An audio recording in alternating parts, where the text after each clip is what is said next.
Bon vendredi tout le monde, alors je vous reviens aujourd'hui avec une recette de cocktail pour l'apéro. C'est une recette inventée, c'est comme un mix de deux recettes qu'on a sur le site, un ou deux cocktails, à base de votre gin québécois préféré, le Kilomètre 12.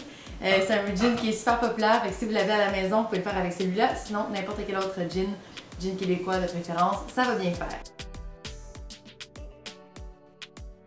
Alors aujourd'hui c'est un cocktail assez frais, hein? On a une belle semaine. Donc j'ai commencé avec des concombres. Ça va vous prendre environ un tiers de tasse de morceaux de concombre. Allez-y à l'œil, mais on en veut assez pour que ça goûte. Et un par terre pour la chaise. On va venir piler les concombres au fond de notre shaker avec un pilon. Ensuite, on va mettre 2 onces de Kilomètre 12. On est généreux, c'est vendredi, on a une grosse semaine. On a besoin d'un petit remontant. 2 onces. Par la suite, on va venir mettre 0,75 onces de jus de lime frais. Alors, de jus de lime fraîchement pressé, je répète. Et la même quantité de sirop de miel. Donc, du sirop de miel, c'est du miel dans lequel on a ajouté un peu d'eau. C'est une demi-part de miel pour une part d'eau chaude. Alors, pourquoi on fait un sirop de miel plutôt que simplement mettre du miel? Du miel, ça va, avec le froid, coller dans notre shaker. Donc, on va perdre notre quantité de sucre. Puis quand on va boire notre cocktail, ça va être débalancé, ça va être trop acide. Alors, 0,75 onces également de sirop de miel. On serait déjà prête à shaker notre cocktail, mais là c'est vendredi et j'ai 2 options pour vous. Alors, soit vous décidez de faire votre cocktail comme ça va être super bon.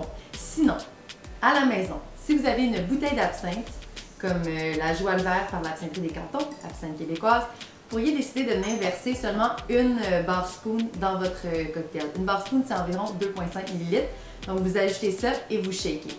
C'est pas beaucoup, mais la petite différence que ça va faire, ça va vraiment amener toute une autre dimension à votre cocktail. Donc, absinthe. Deuxième option, si vous avez la bouteille de liqueur Lily, qui est également produite par la distillerie du Fjord, ceux qui font le Kilomètre 12. Si vous avez cette bouteille-là à la maison et que vous cherchez un cocktail à faire avec, eh bien ça aussi, vous pourriez venir verser seulement une bar spoon.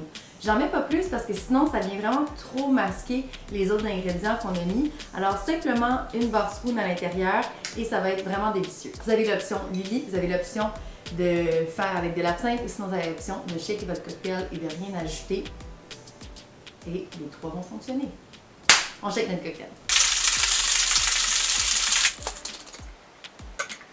Une fois qu'on a bien shaké, on va venir filtrer notre cocktail dans une coupette rafraîchie. On utilise la passoire fine pour ce cocktail-là parce qu'on a plein de bouts de concombre et on ne veut pas qu'il se retrouve à l'intérieur de notre cocktail. On veut vraiment une texture lisse, vous comprendrez. Notre cocktail est terminé. On va venir le garnir. On va utiliser de la menthe, une petite tête de menthe ici que je vais secouer autour de mon verre pour libérer les arômes. Déjà, ça sent super bon. Et voilà. Je vais utiliser une petite pince. Très mignon. Voilà, c'est pas plus compliqué que ça prend seulement des bons ingrédients frais, locaux de préférence, peut-être pas la lime, mais le reste ça peut être local. Puis je vous souhaite un super bon vendredi, un bon apéro, puis on se voit la semaine prochaine. Santé!